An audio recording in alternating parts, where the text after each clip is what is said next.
Este é o Ártico, um reino gelado onde todos os dias são uma batalha feroz pela sobrevivência entre predadores e presas, uma arena de força, inteligência e adaptabilidade extraordinária.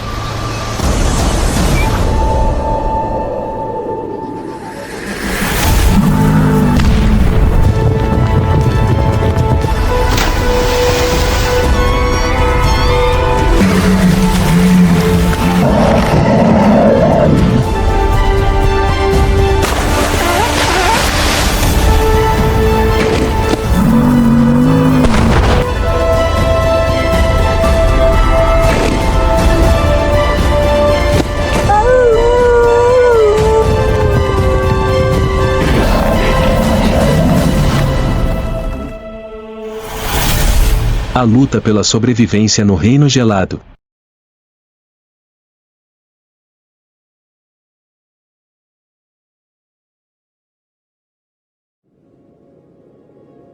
O vento assobia através de campos gelados sem fim.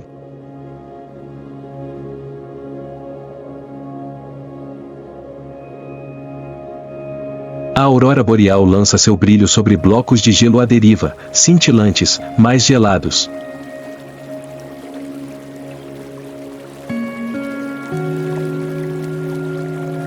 Este é o Ártico, um dos ambientes mais hostis do planeta.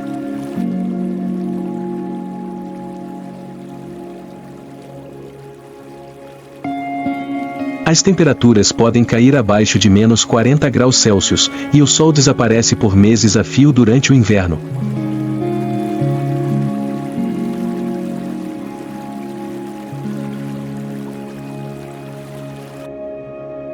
Mas, em meio a essa terra congelada aparentemente impenetrável, a vida persiste.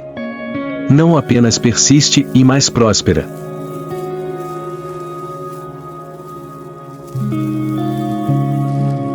Este é o domínio dos predadores mais ferozes, onde todos os dias são uma batalha pela sobrevivência.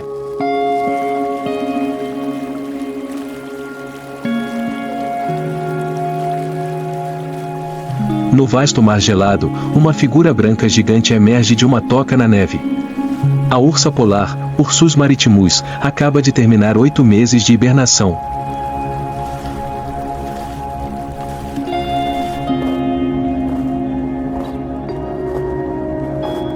Atrás dela estão 2 filhotes, com apenas alguns meses de idade, com pelagem branca e fofa, vendo a luz do Ártico pela primeira vez.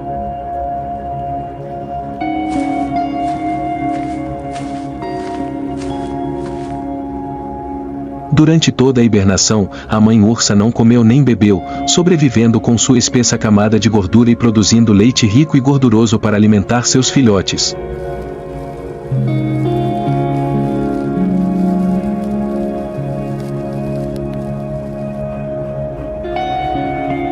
Agora, com sua energia esgotada, ela é forçada a caçar focas aneladas, a fonte de alimento mais rica em calorias da região polar.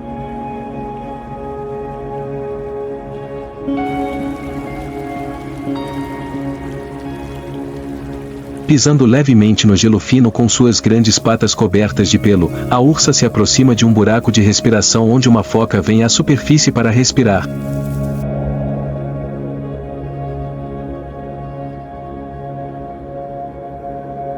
Seu pelo branco e oco a ajuda a se misturar com o fundo nevado.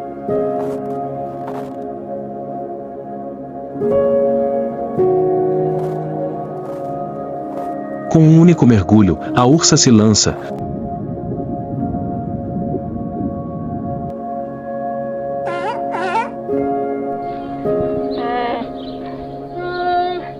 Suas garras varrendo com força, e mais a foca consegue escapar para as águas profundas.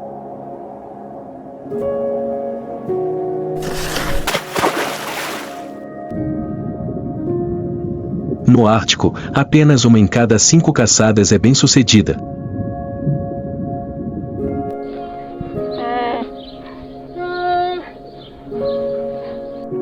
Para uma mãe, cada fracasso significa menos tempo para seus filhotes.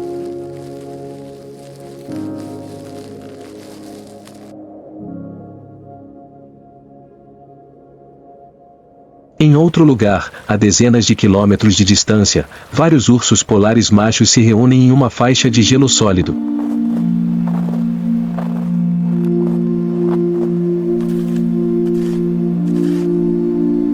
A primavera no Ártico é um raro momento de calma antes da próxima temporada de acasalamento.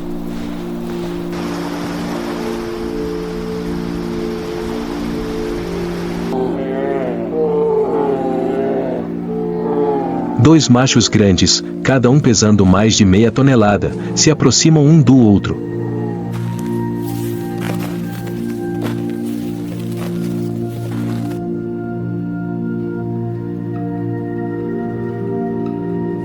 Não para caçar, mas para se envolver em uma briga simulada.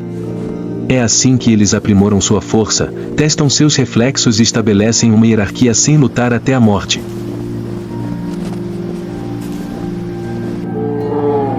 Os poderosos movimentos de suas patas fazem a neve voar.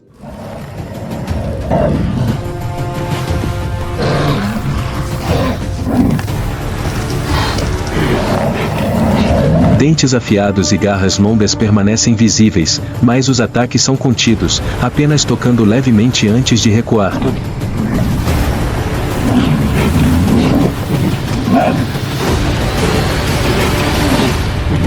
No entanto, cada toque é um aviso. Durante a época de acasalamento, quando a competição real começa, esses golpes se tornarão mortais.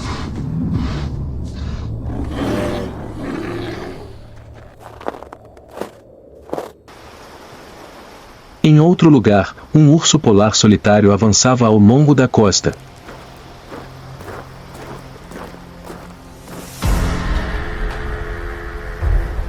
À frente, uma manada de morsas gigantes, Odobenus rosmarus, estava amontoada na praia.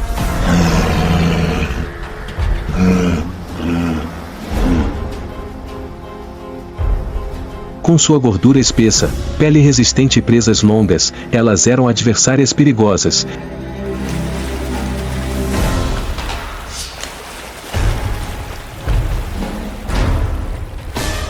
E apenas o descuido as tornava presas.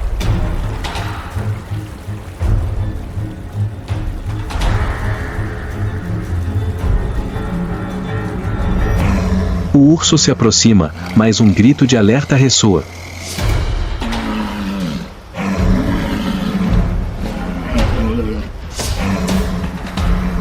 Todo o rebanho desliza para o mar, deixando o campo de gelo vazio.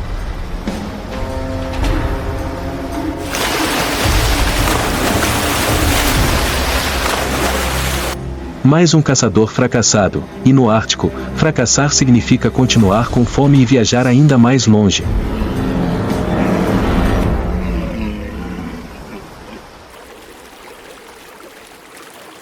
Sob o gelo à deriva, sombras negras gigantes deslizam silenciosamente.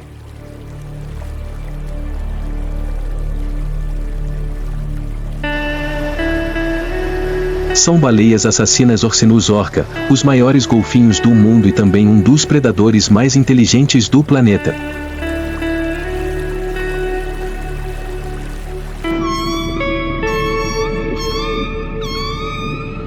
Elas vivem em grupos familiares, geralmente compostos por 5 a 20 indivíduos, unidos para toda a vida.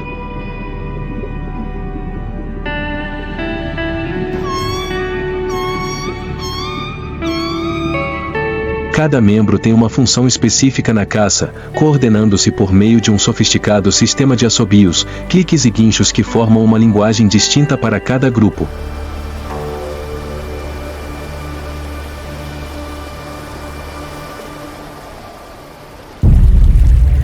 Hoje, o alvo é uma foca anelada pusa espida descansando em um pequeno bloco de gelo.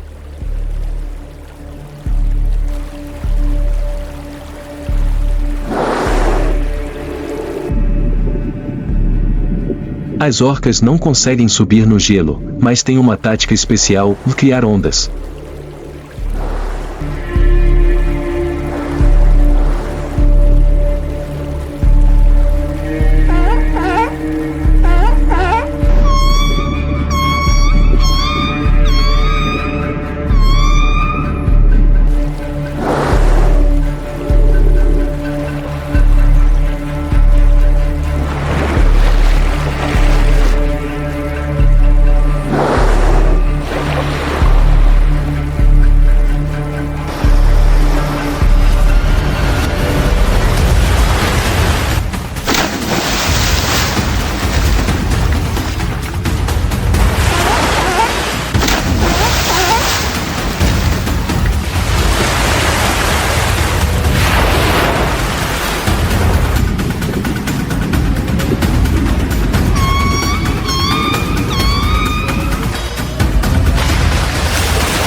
Tudo acontece em questão de segundos.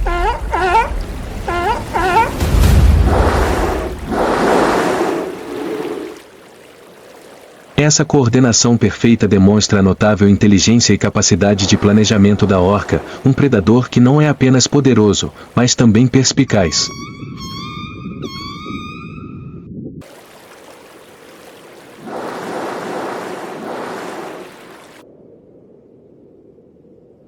Na neve branca, uma pequena sombra desliza tão rápido quanto o vento.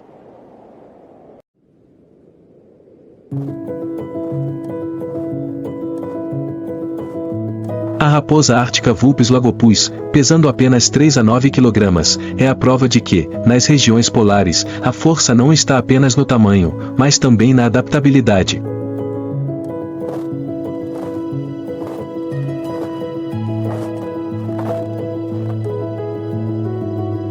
Sua pelagem branca espessa e dupla camada a torna quase invisível no inverno e retém o calor mesmo quando as temperaturas caem para menos 50 graus Celsius.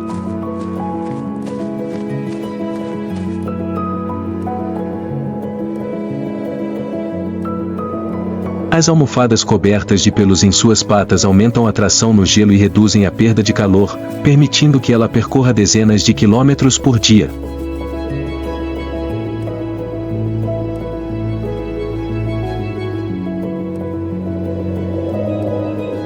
Em meio à quietude da extensão nevada, as orelhas da raposa se movem.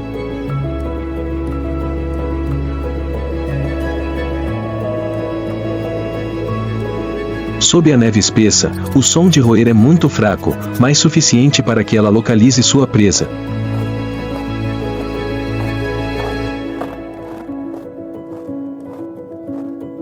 A raposa se agacha, dá alguns passos lentos e então congela.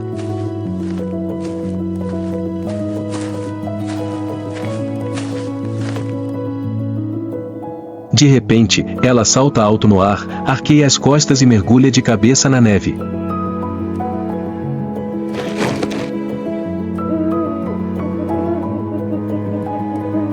Segundos depois, ela surge, segurando sua presa trêmula entre as mandíbulas.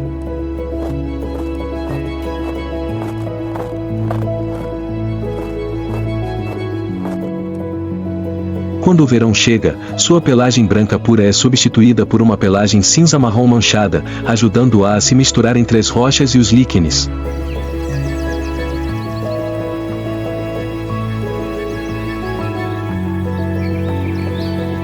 Sua dieta também muda, e em vez de depender exclusivamente de roer, a raposa caça aves marinhas.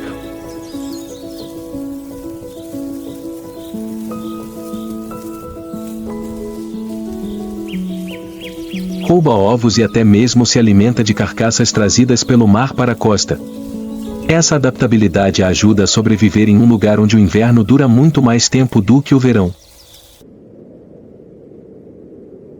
Através das planícies nevadas infinitas, o vento chicoteia os corpos brancos puros que deslizam em formação.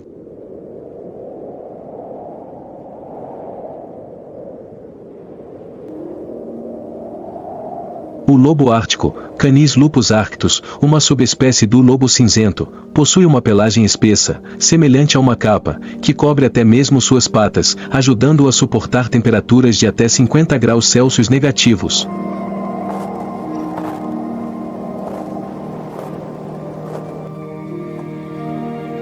Ao contrário de muitos predadores solitários, os lobos árticos vivem em matilhas de 5 a 20 indivíduos, lideradas por um casal de lobos alfa.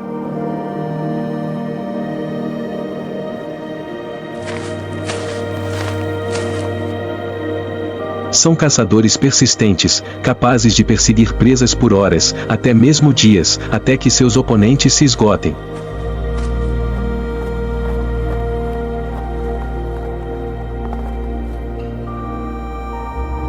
O alvo de hoje é um rebanho de lebres árticas Lepus articus se alimentando em uma rara clareira na planície nevada.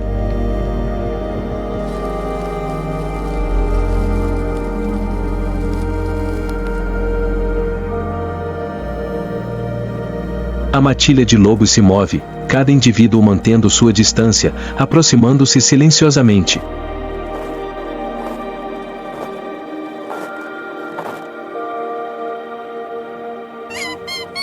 Os lobos perseguem a toda velocidade, com a neve voando sob seus pés, e mais a presa é muito rápida.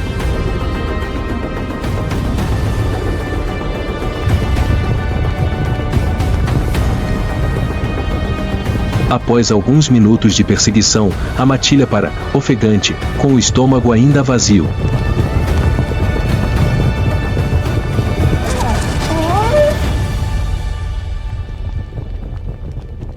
No Ártico, o fracasso é comum.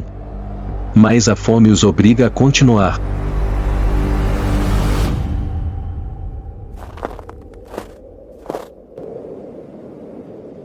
No Planalto gelado, corpos enormes com pelagem longa quase tocando o chão se movem lentamente.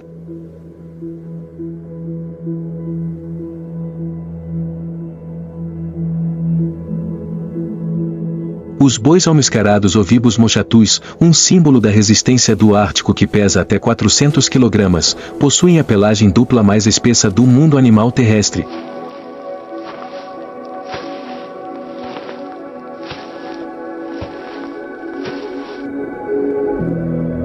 A pelagem externa é longa, áspera e à prova de vento. A pelagem interna, chamada Kvilt, é fina e retém calor muitas vezes mais do que a lã de ovelha.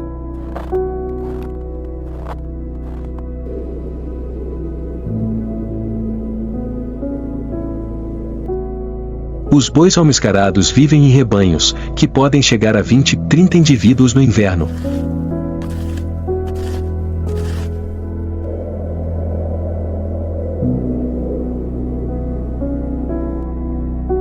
Quando ameaçados, eles imediatamente formam um círculo ou semicírculo, com os filhotes no centro e os adultos formando uma parede de chifres afiados e curvos voltados para fora, de uma tática defensiva que até mesmo os lobos do Ártico temem.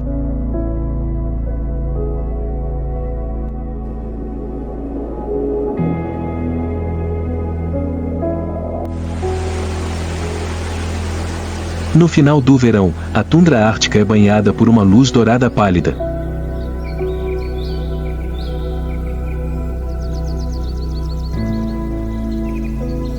Esta é a época de cio, a época de acasalamento do boi almiscarado ovibos mochatus, quando os machos adultos se envolvem na competição mais feroz do ano.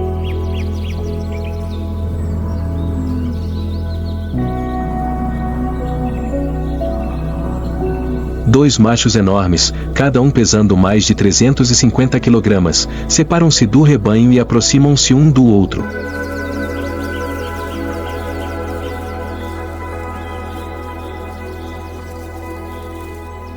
Suas pelagens longas, que chegam até o chão, ondulam ao vento, seus chifres curvos e afiados apontando diretamente para o oponente.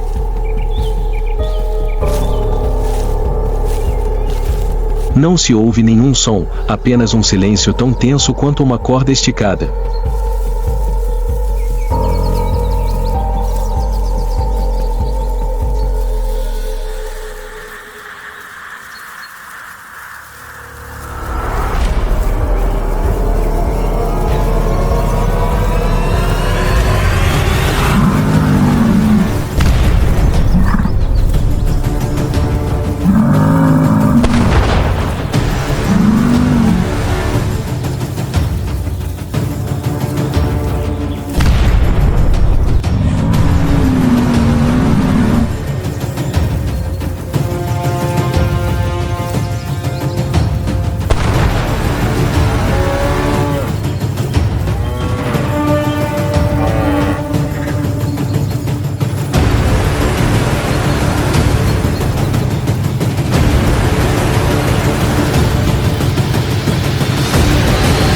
Quando um deles começa a se cansar, ele se afasta, deixando a arena.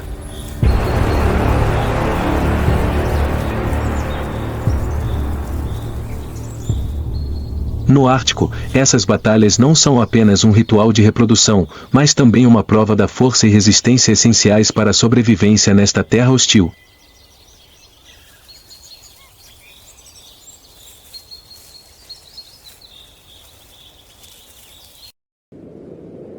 Contra o vasto cenário nevado, uma silhueta branca desliza, com sua envergadura de quase 1,5 metros batendo ritmicamente no vento frio.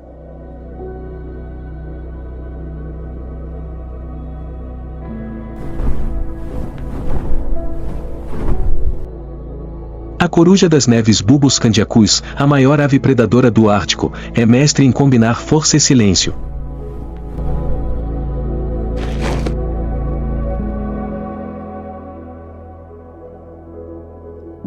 Sua espessa plumagem branca, com algumas listras pretas na fêmea, permite que ela se misture quase completamente ao ambiente.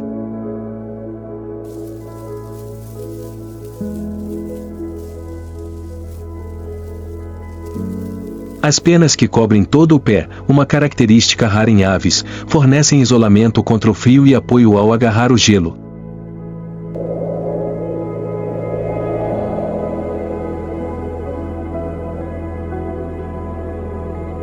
Olhos dourados brilhantes e uma visão excepcional permitem que ela aviste presas a mais de 1 quilômetro de distância, mesmo sob a luz fraca do sol de inverno.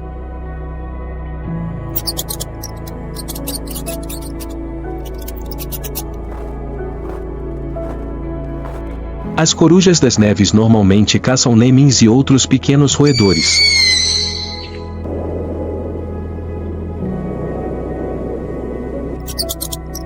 Elas empregam táticas de emboscada do alto, mergulhando a velocidades superiores a 80 km por hora, com suas garras curvas em forma de punhal perfurando a neve para capturar suas presas.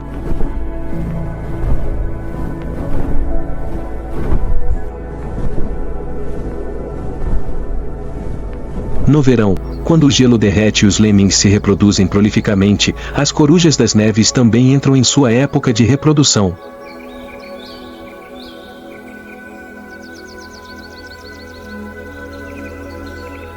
Elas constroem seus ninhos em terreno aberto, contando com sua plumagem camuflada e alto estado de alerta para proteger seus filhotes dos predadores.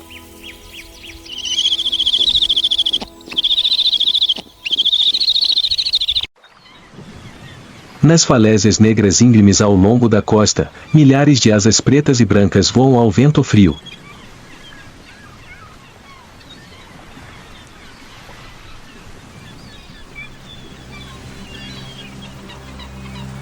Este é o habitat de aves marinhas do Ártico, como o guilhemote preto Uria lonvia e a gaivota marfim Pagophylla eborneia.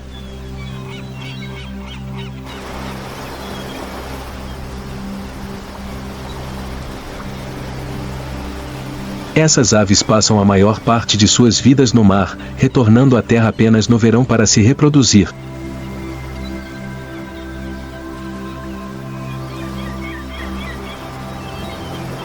Elas fazem seus ninhos em saliências estreitas, onde quase não há acesso para predadores.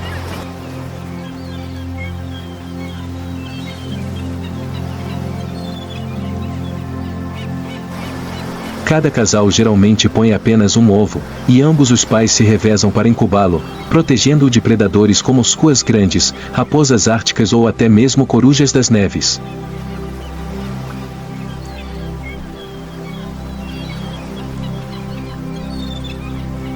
A sua dieta consiste principalmente em peixes, lulas e pequenos crustáceos, capturados mergulhando do ar na superfície do mar ou nadando rapidamente debaixo de água.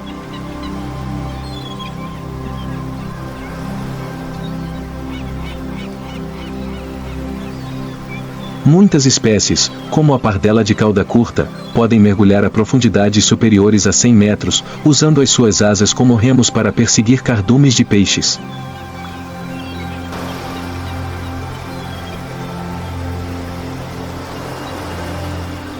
No auge da época de reprodução, os seus gritos ecoam nas falésias, misturando-se com o cheiro salgado do mar e o nevoeiro espesso.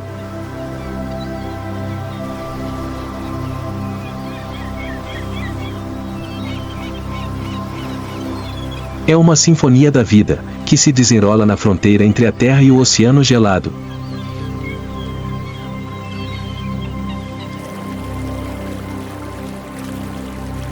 Num bloco de gelo perto da costa, uma foca barbuda Erignathus barbatus repousa.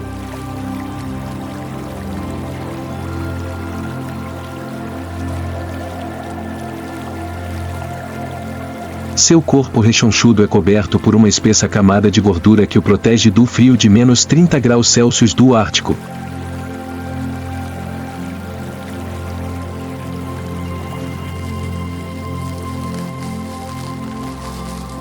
O nome o barbuda vem dos bigodes longos e curvos, extremamente sensíveis, que os ajudam a detectar o movimento de peixes e crustáceos no fundo do mar.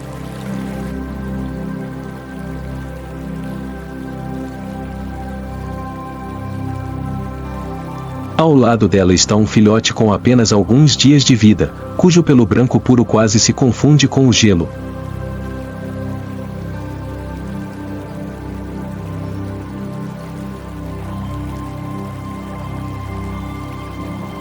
Nos primeiros dias de vida, ele depende inteiramente do leite materno, rico em mais de 40% de gordura, para crescer rapidamente e se preparar para suas primeiras tentativas de nadar.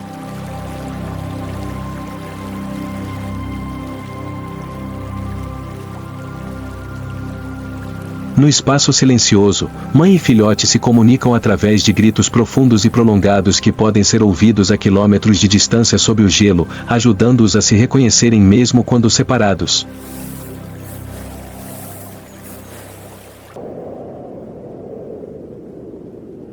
De campos de gelo branco infinitos, passando por flores de tundra de curta duração no verão, até penhascos costeiros onde milhares de aves marinhas fazem seus ninhos, o Ártico é um dos ecossistemas mais severos, mas também delicados e vibrantes do planeta.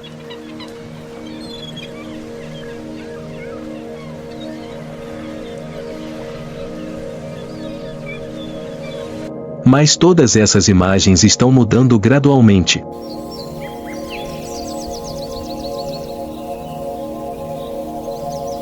O gelo marinho, base do ecossistema ártico, está derretendo mais rápido do que o previsto, reduzindo as áreas de caça dos ursos polares, forçando-os a nadar mais longe e gastar mais energia.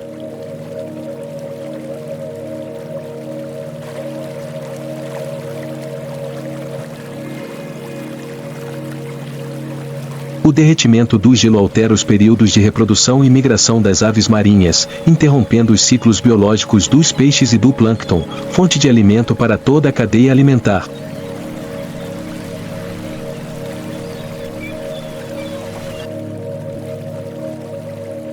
As focas-arpa estão perdendo refúgios seguros para seus filhotes, as raposas árticas estão perdendo suas presas sazonais, os roedores, os lobos árticos precisam viajar mais longe para encontrar presas, os bois almiscarados enfrentam o declínio da vegetação devido aos verões mais curtos e ao derretimento do permafrost.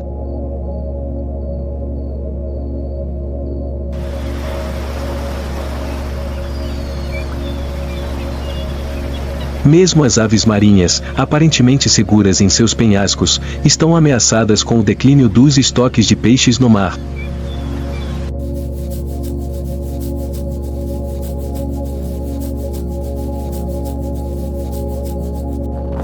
A causa principal é a mudança climática global causada pela atividade humana.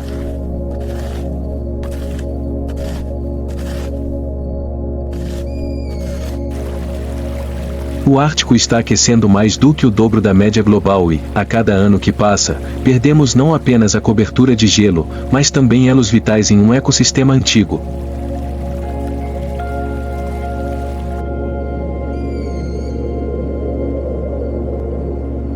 Proteger o Ártico não se trata apenas de salvar ursos, focas ou bandos de aves, trata-se de proteger o sistema natural de controle climático do planeta.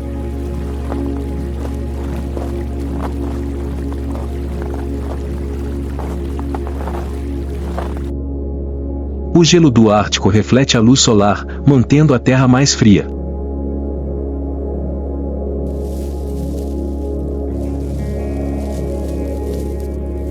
Quando o gelo desaparece, os oceanos absorvem mais calor, acelerando o aquecimento global em um círculo vicioso perigoso para toda a vida.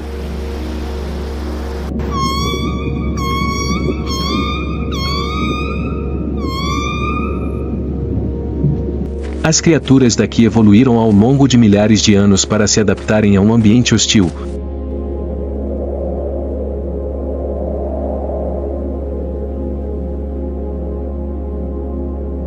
Mas não conseguem se adaptar com rapidez suficiente ao ritmo das mudanças causadas pelos seres humanos.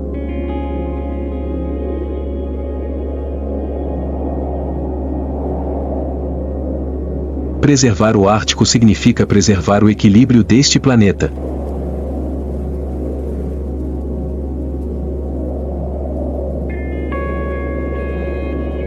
O Ártico, onde a vida existe na frágil fronteira entre o gelo e o mar, está enviando um lembrete urgente. As ações de hoje determinarão se as histórias desta terra ainda serão contadas às gerações futuras.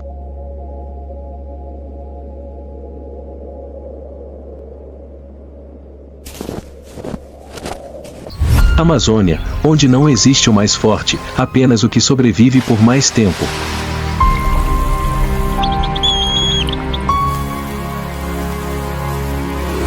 Aqui, todas as criaturas são caçadoras e presas.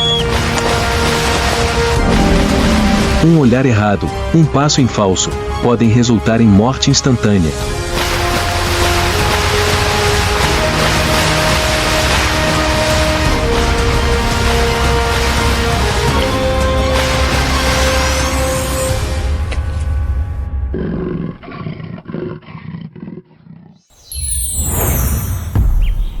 Amazônia, terra dos predadores.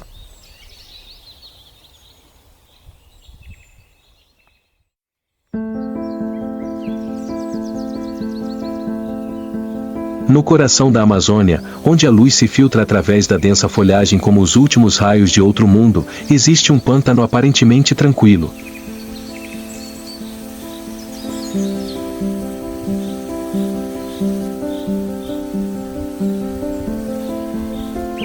A água está coberta de musgo verde e a névoa da manhã ainda não se dissipou.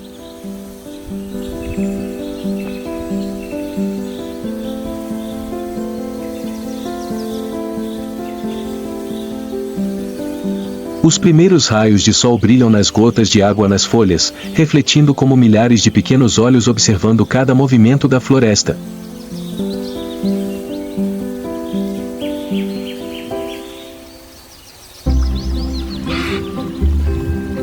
Sob as árvores ao longo da margem, um rebanho de capivaras brinca.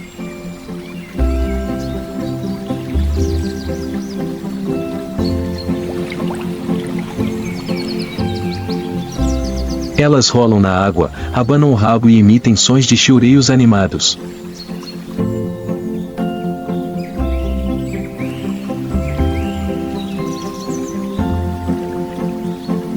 Apesar de seu grande tamanho, as capivaras são criaturas dóceis que vivem em rebanhos, perfeitamente adaptadas ao seu ambiente semiaquático.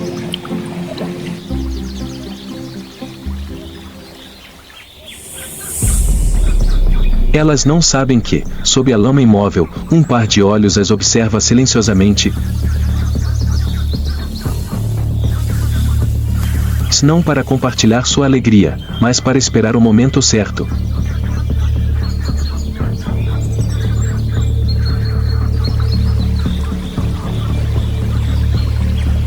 Uma jovem capivara, menor e mais curiosa, se aventura longe do rebanho.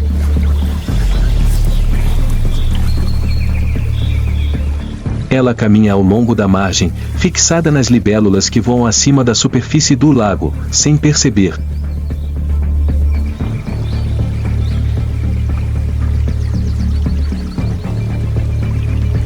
A poucos passos abaixo da água marrom, uma criatura mais longa do que um pequeno barco permanece imóvel.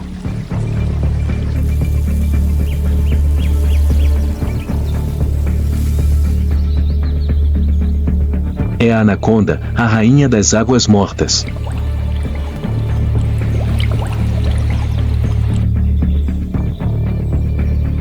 A anaconda não precisa se mover.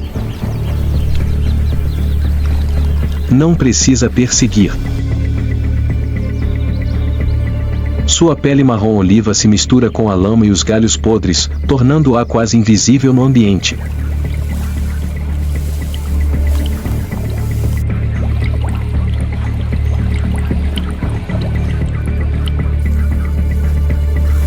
Por horas, até dias, se ela pode ficar deitada e esperar, pronta para atacar com um único golpe preciso e mortal.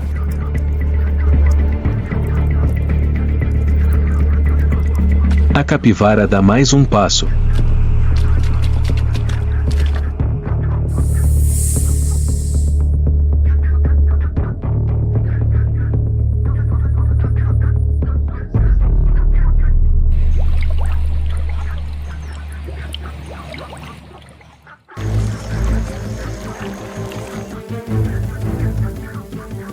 A superfície da água explode em um instante.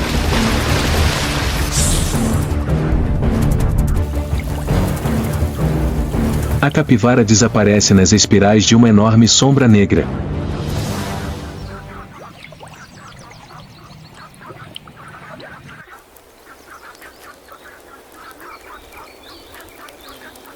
O rebanho de capivaras foge em pânico.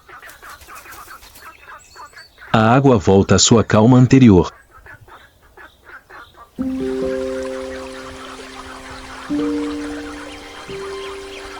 Não há mais sons divertidos, nem respingos de água, apenas a lama remexida permanece, a única evidência de uma caçada que acabou de acontecer.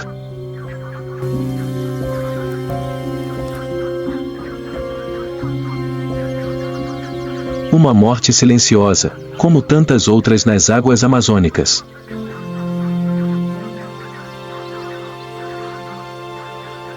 Mas o culpado não era um predador comum.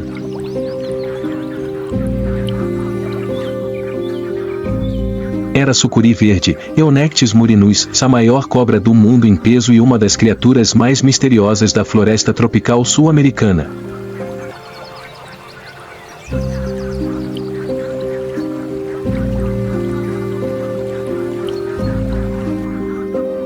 Nascida para viver debaixo d'água, a sucuri tem um corpo perfeitamente adaptado ao seu ambiente semiaquático.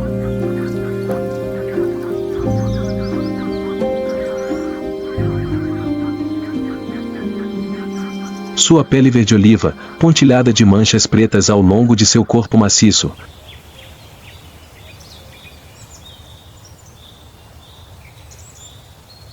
permite que ela se misture com a lama, as algas e a vegetação flutuante.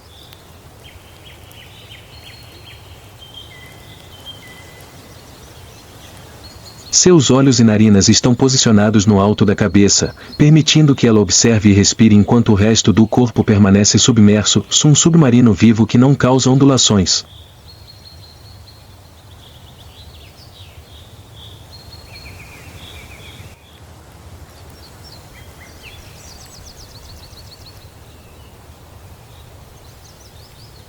Apesar de atingir comprimentos de até 9 metros e pesar mais de 200 quilos, a anaconda não depende da velocidade.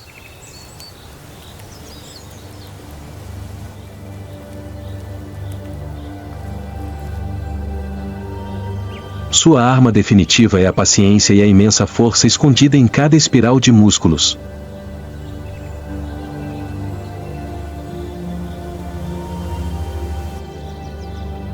Depois de se aproximar de sua presa, ela não a rasga nem usa veneno.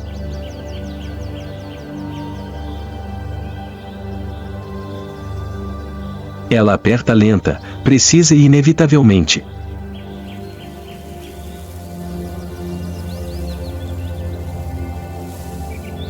Cada espiral é um golpe final.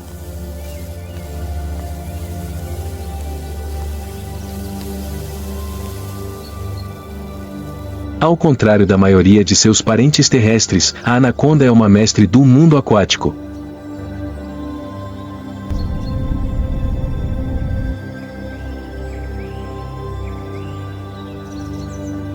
É uma excelente nadadora, movendo-se silenciosamente e quase invisivelmente pelos pântanos.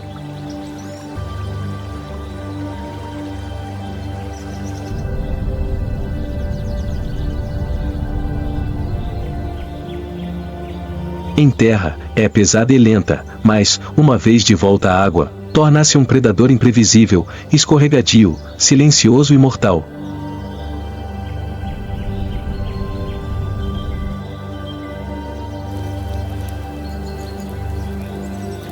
A dieta da anaconda é variada, variando de peixes, aves aquáticas, tartarugas, lontras a capivaras, pequenos veados e até jacarés.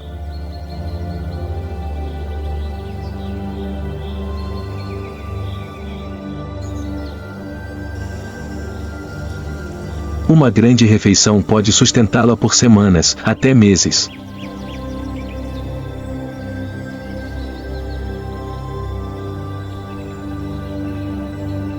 Depois de comer, ela se retira para um local isolado, escondendo-se completamente para digerir sua presa.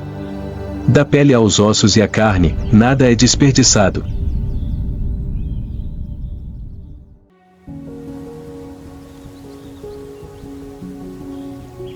A Amazônia não tem 4 estações como as regiões temperadas distantes.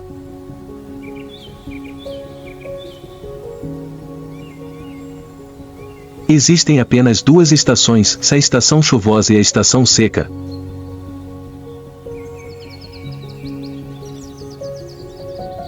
Como 2 batimentos cardíacos gigantes que governam toda a vida aqui.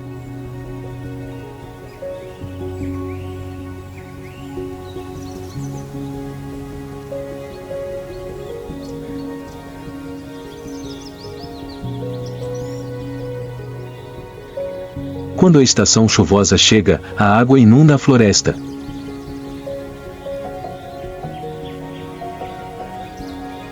Quando a estação seca retorna, os rios encolhem como veias sob o solo seco.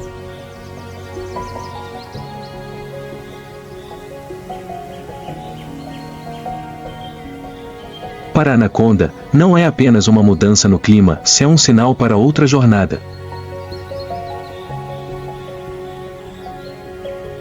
Uma jornada para preservar a espécie nas sombras da floresta antiga.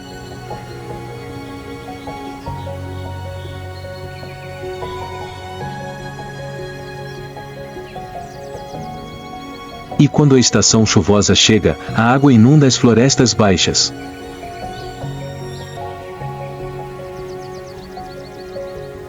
O ar fica úmido e denso com o cheiro de terra podre, um sinal silencioso que se espalha por todo o pântano.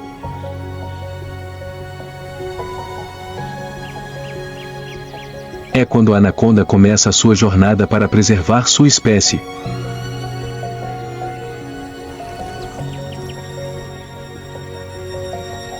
Ao contrário de sua natureza solitária ao longo do ano, durante a época de reprodução, que geralmente ocorre no início da estação chuvosa, as jiboias machos procuram ativamente as fêmeas.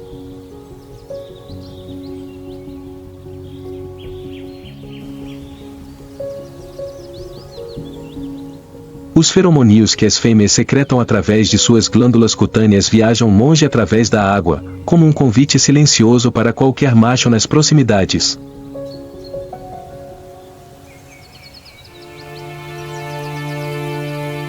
Ao encontrar uma fêmea madura, os machos a cercam, formando um fenômeno bizarro que os biólogos chamam de bola de reprodução.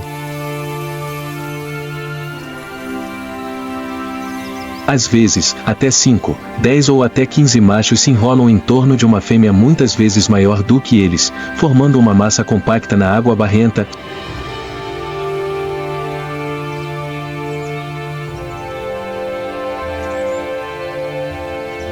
Uma dança lenta que dura horas, até dias.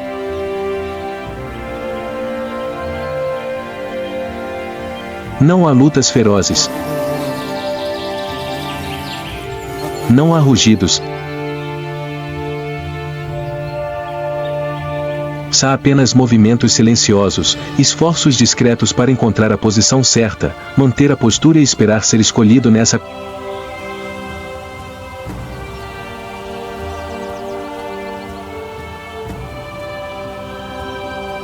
competição silenciosa. O vencedor não é o mais forte, mas o mais persistente.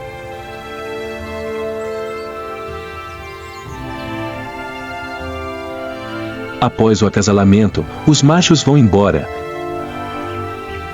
deixando as fêmeas sozinhas, carregando dentro delas a nova geração das antigas anacondas.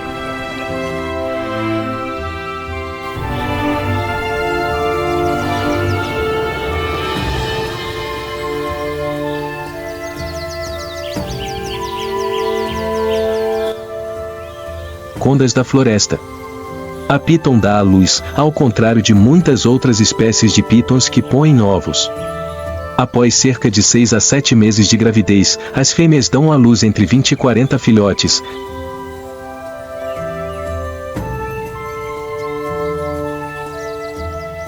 Cada um com cerca de 60 a 70 centímetros de comprimento, já capazes de nadar e caçar para se alimentar desde o momento em que nascem.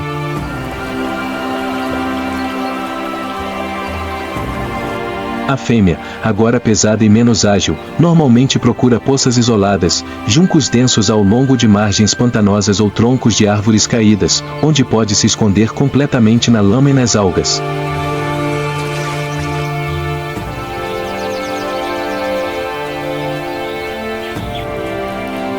Não há tocas ou ninhos, apenas o instinto as guia.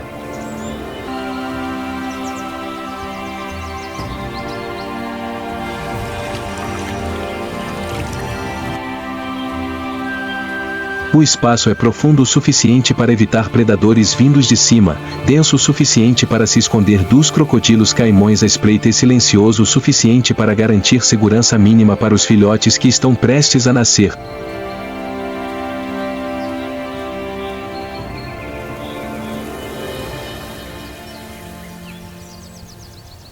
O processo de nascimento ocorre debaixo d'água, na escuridão e no silêncio.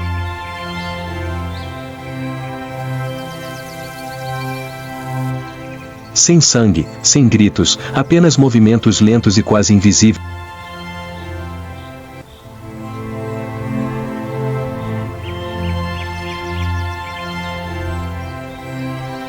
À medida que os filhotes emergem do corpo da mãe.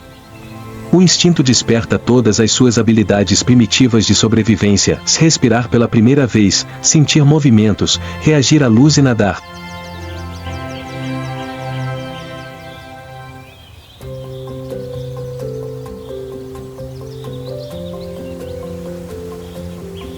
Logo após o parto, a mãe pitão deixa a área, deixando seus filhotes à própria sorte.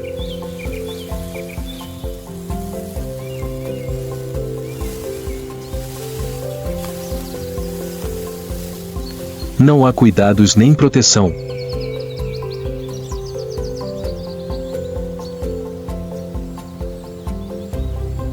Até mesmo a mãe pode se tornar uma ameaça se estiver com muita fome.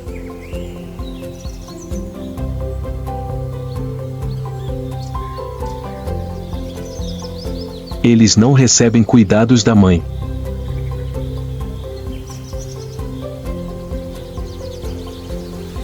A partir do momento em que nascem, o instinto de sobrevivência é sua única arma. E nem todos sobrevivem. Apenas uma pequena fração consegue passar da primeira semana, evitando peixes, aves de rapina e até mesmo cobras adultas de sua própria espécie.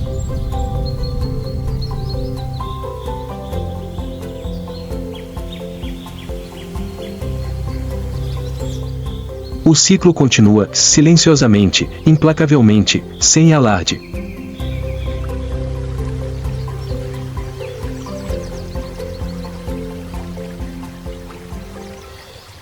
Nessas águas turvas, a vida nunca fica parada.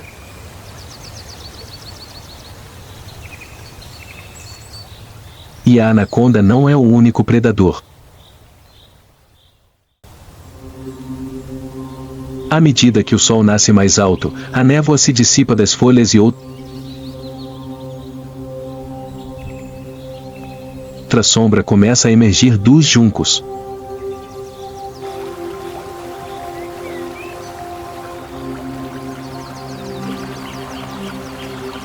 Seus olhos estreitos, dentes afiados e pele espessa como aço refletem a luz amarela pálida da manhã na selva.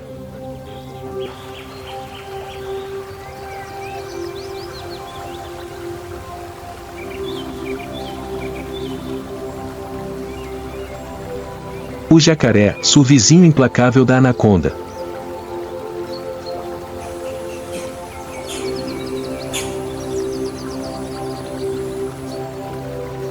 Eles não são tão grandes quanto os crocodilos do Nilo ou os crocodilos de água salgada, mas no mundo úmido e apertado da Amazônia, o tamanho não é um fator determinante.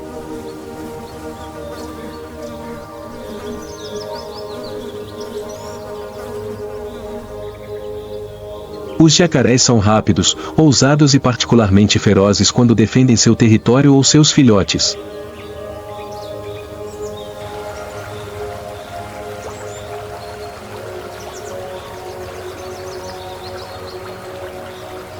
O jacaré, esse réptil antigo, existe há milhões de anos.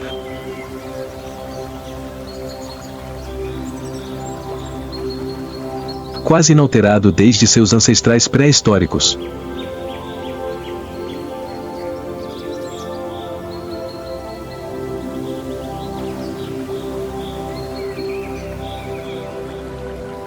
Nos riachos, pântanos e poças de água turva da Amazônia,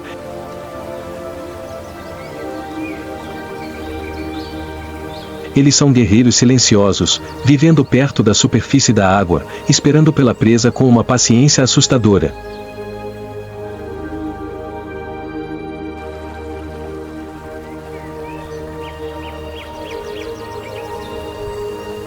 O comprimento médio de um jacaré macho adulto varia de 2 a 3 metros. Mas não se deixe enganar pelo seu tamanho. Com uma força de mordida de até centenas de quilos por centímetro quadrado, suas mandíbulas podem esmagar uma carapaça de tartaruga ou ossos de aves aquáticas em um instante.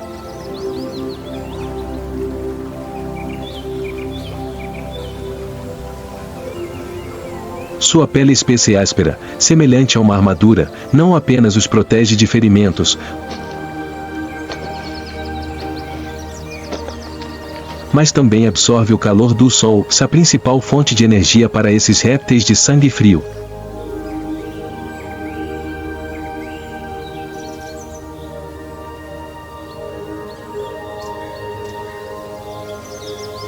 Seus olhos e narinas, posicionados acima da cabeça, permitem que os jacarés observem e respirem enquanto todo o corpo está submerso na água, como um torpedo vivo.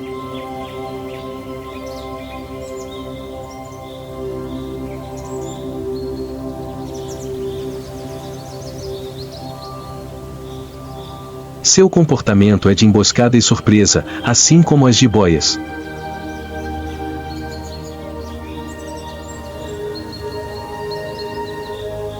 Os jacarés gostam de se esconder sob nenúfares, raízes emaranhadas ou lama macia,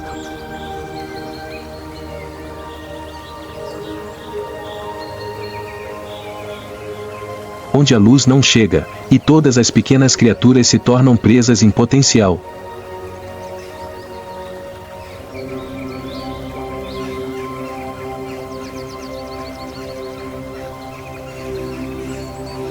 Sua dieta é variada, variando de peixes, pássaros e anfíbios a pequenos mamíferos.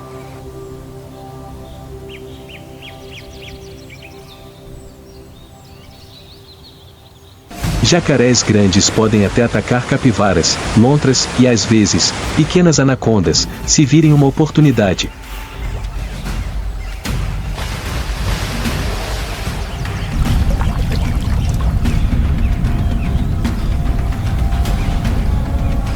Mas eles não caçam por instinto violento,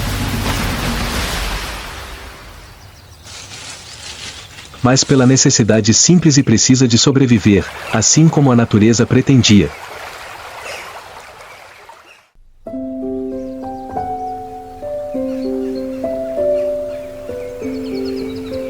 Durante a estação seca, quando a água recua,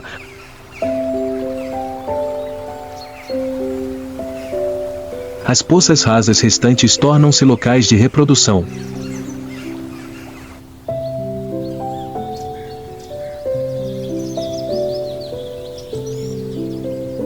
As fêmeas procuram locais isolados para construir ninhos, reunindo folhas secas, detritos em decomposição e lama macia, formando um monte elevado, quente e úmido.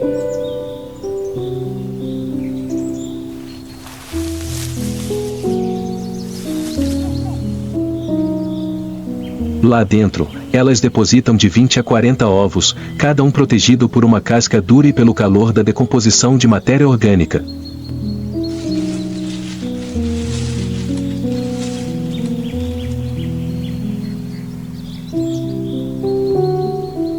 Ao contrário da maioria dos répteis, as fêmeas de jacaré são mães muito atenciosas.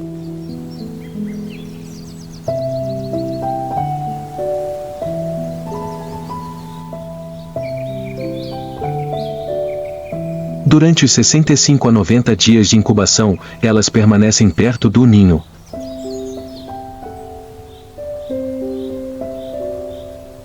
prontas para atacar qualquer predador, de pássaros a pumas e até lontras gigantes.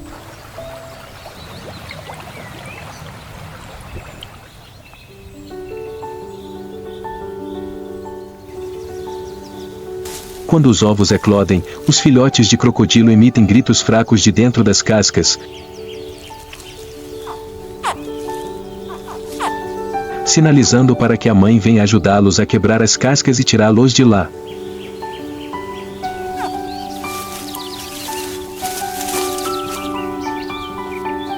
Então, usando sua boca larga, a mãe pega gentilmente cada filhote de crocodilo e o coloca na água, levando-os para uma área mais segura para começar suas primeiras lições de sobrevivência.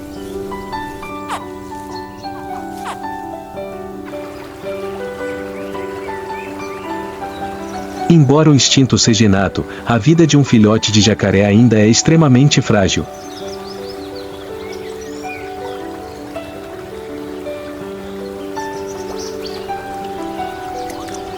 Peixes grandes, aves de rapina, cobras e até mesmo seus próprios semelhantes são ameaças.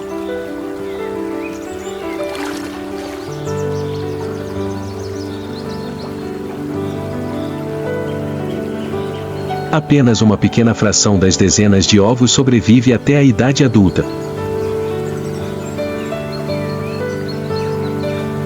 Mas é essa resiliência que tem sustentado sua antiga linhagem até hoje.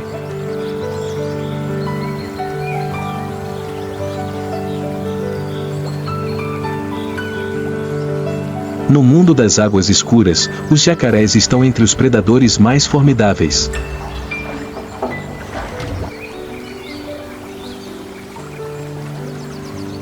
Mas na Amazônia, mesmo os predadores nunca estão completamente seguros.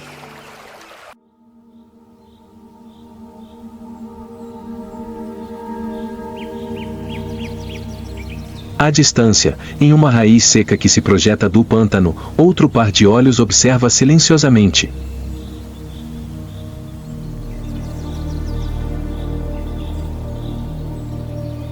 Imóvel. Silencioso.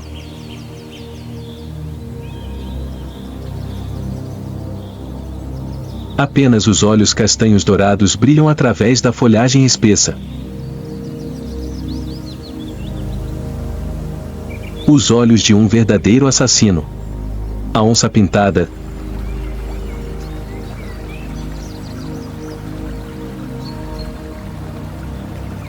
O único felino de grande porte da América do Sul. As onças pintadas não são apenas predadores terrestres.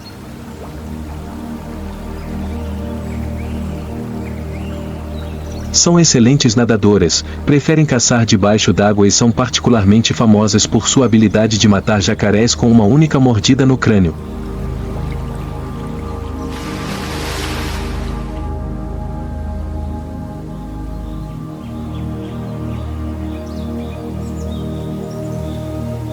O jacaré estava imóvel em um pedaço de terra à beira do lago, um espaço aberto na densa floresta onde o sol mal aparecia através da copa das árvores.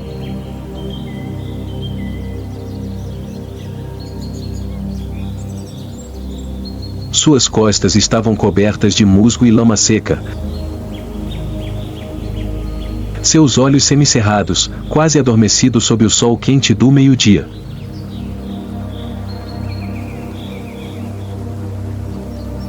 Após uma longa patrulha na água fria, ele escolheu essa margem lamacenta para se aquecer ao sol, aquecendo seu sangue e seu corpo frio.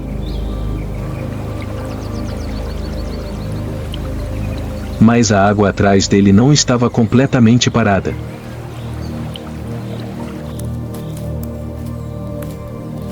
A poucos metros de distância, sob a lentilha de água verde e a sombra dos galhos pendentes sobre o lago, uma figura nadava silenciosamente perto da margem.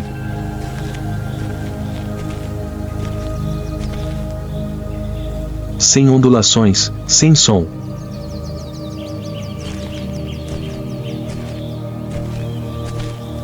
Apenas suas orelhas tocando a água e seus olhos âmbar brilhantes fixos em seu alvo.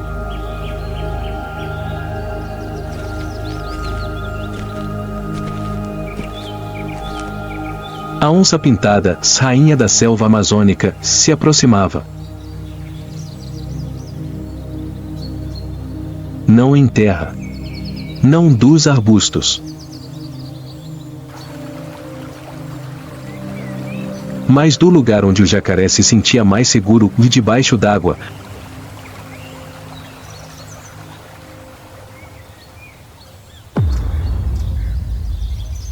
A apenas alguns passos de distância.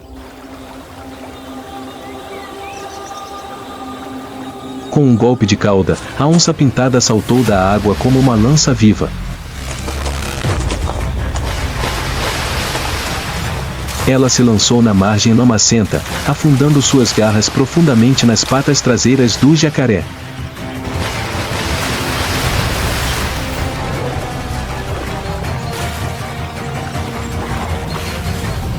O jacaré se contorceu, virou a cabeça, abriu a boca, mas era tarde demais.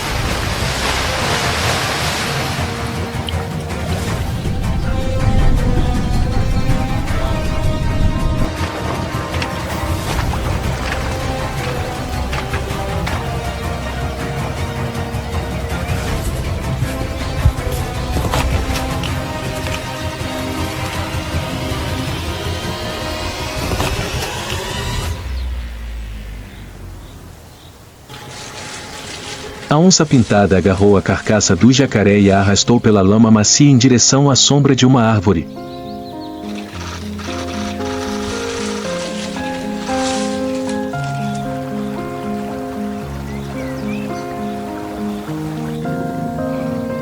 Ele deitou sua presa, respirou fundo e virou as orelhas em todas as direções.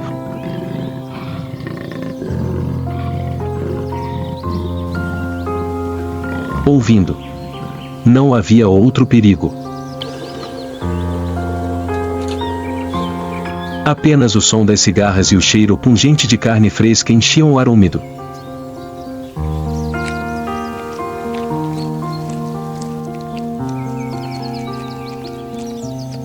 Um predador de ponta acabará de afirmar seu poder, e o banquete começou sem aplausos.